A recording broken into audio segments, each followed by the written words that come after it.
rest of these folks will tell you, it's an honor to get to travel the state and share your vision. And it's also a lot of time in the car, a lot of time away from your family. But I absolutely love it. Just like I love getting to serve you all each and every day. It's been the honor of my lifetime to get to lead and serve the city of Somerset. I get into my faith and family story, my private sector story. You all know so much of that. But I want to tell you what we're telling people across this Commonwealth, because again, it's important that you know exactly the message that we're taking across this state. I do start by talking about my faith and my family, because you all know it's the two most important things to me. I'm blessed tonight. Should we answer that? No. Make for a good story, perhaps. Tiffany's here with me tonight, the rest of my family, and obviously a tremendous amount of friends. I'm so blessed. But in addition to that, my faith is my guide. It always has been. It always will be. I'm proud of my business background. I'm proud to be a fourth-generation businessman and entrepreneur. I'm proud of the lessons that watching my father and my family build that company, the struggle, the determination, the grit. I'm proud of those lessons that I did take to the city of Somerset, which has allowed us, not me, allowed us as a community to achieve historic and record progress across so many levels. Record business investment, record population growth, record revenue across all sectors without raising taxes. In a sense of community pride that candidly I don't think we have found and felt for a long, long time. I didn't do that. You all helped do it. We unleashed the potential that existed in this community. We built an amazing team to make sure that we leveraged those assets and we got it done. That's exactly what I want to do across Kentucky. Because you see, this is an incredible state.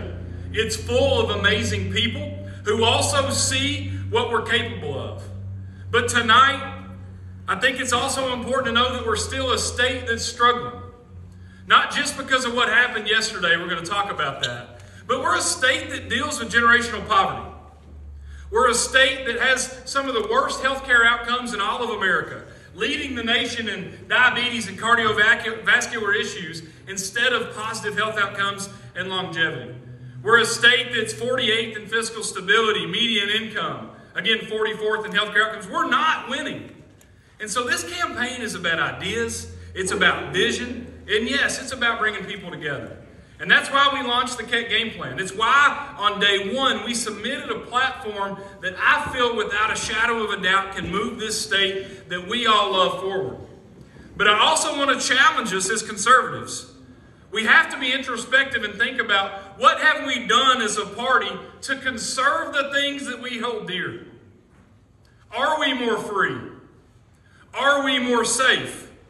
Are we healthier and more prosperous than we were a generation ago? And it breaks my heart to say that the answer to that is no. But Kentucky is primed to take a lead and to do better. We have to have a discussion about what happened yesterday. And no, it doesn't mean that we're going to start by talking about taking people's weapons or their guns, because we know that's not the answer. But we also can't hold ourselves up in a corner and say, you know what, it too shall pass. Somebody is going to have to lead the discussion that says we do have gun violence problems in this country. We have mental health crisis in this country. We have domestic abuse crisis in this country. Somebody's going to have to say that 1 in 4 women in America will get abused. And they're going to have to then lead the discussion of how we get better, of how we heal, of how we're going to bring folks around a table and have that conversation of, you know what, Kentucky's going to be that shining city on the hill. I want to lead that conversation. We're going to talk about the economy where we'll grow Kentucky like we did in Somerset, where we'll solve our workforce crisis by getting people back to work and helping our working poor instead of paying those unwilling to work. We're going to support men and women, God bless them, in law enforcement, just like we've done right here at home. We're going to back the blue, back the badge. We're going to keep our kids safe in our schools. And yes, we're going to address this crisis in mental health by investing where we need to. We're going to talk about education in a unique way because we don't have to toe the party line. We can get to our kids sooner, as we should. We can support school choice, and we'll say thank you, teachers, for taking care of our kids. And then finally, we're going to lead America in pro-family policy, because the conversation about life doesn't end at birth.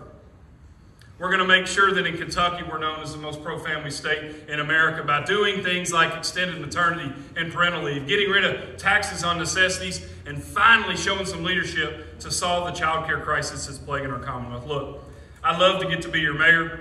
That'll be a blessing if that's what the Lord has for me. I'd be honored to get to lead Somerset, Pulaski County, and the Lake Cumberland region as your governor. But regardless, I promise to serve you well and honor God as we go. Thank you so much for being here. I appreciate it.